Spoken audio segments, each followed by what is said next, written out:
everyone! Hope you've been enjoying the material in this course so far. For week 3, you'll be continuing to focus on psychodynamic theory. You'll find that the material really builds off of what we've already learned with ecopsychology and attachment theory.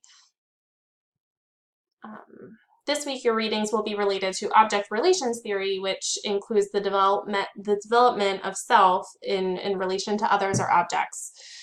The reading is listed here, so you may notice that it's slightly repetitive, but the repetition can actually be helpful in truly understanding the theories. In addition, you will see how psychodynamic theory progressed and expanded over time as we learn more about people and the impact of the therapeutic relationship.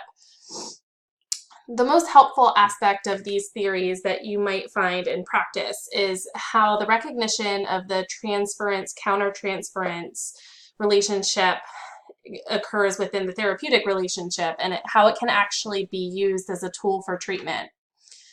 It can be used in a variety of different ways, such as to inform us of possible dysfunctional patterns within the client, which we can then confront or draw awareness to in order to help them gain more insight and more functional patterns of communication. In addition, the theories help us to better understand our client's progression of development. You'll see in the required article, the Goldstein article, how functional and dysfunctional development progresses depending on the relationship of the child with others. This really focuses a lot on the stages of development, which is really helpful.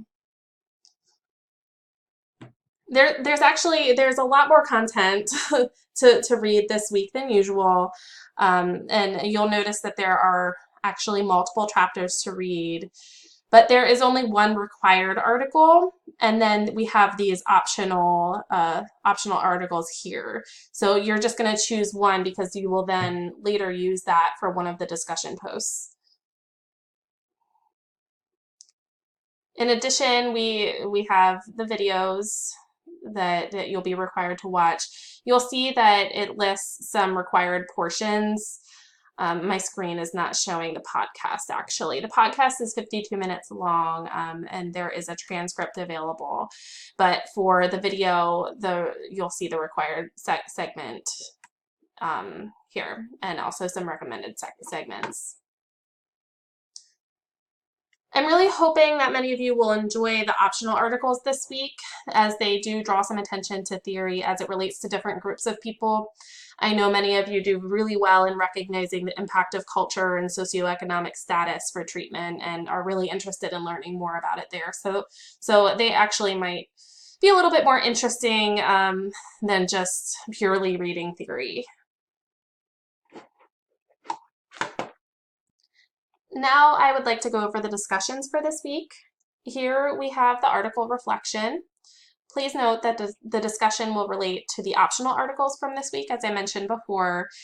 As you see, I would like you to identify 3 points from the article and relate them to the required readings, explaining how they helped you to understand them better. Like I said previously, we have a lot of repetition this week, which is meant to ensure understanding. Keep in mind that appropriate completion of this post will require at least 2 references, as you're going to be relating an article to the required readings. So you'll need to include at least 2 of them. Also keep in mind that your response post should be to someone who read a different article than you, so that you can further advance your understanding. Moving on to the next discussion, we have another case conceptualization. With this, you will read the case of Sheila and relate it to the theories that we've learned thus far within the class. You'll need to connect it with at least one of the theories and support with citing the readings.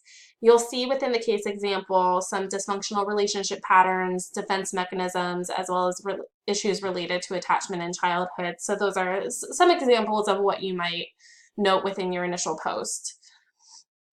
So then within your response post, I would like you to point out both similarities and differences from your original post to the person that you're responding to, as well as something that you might have learned from your classmate in order to receive full points, it's important to recognize both of those aspects.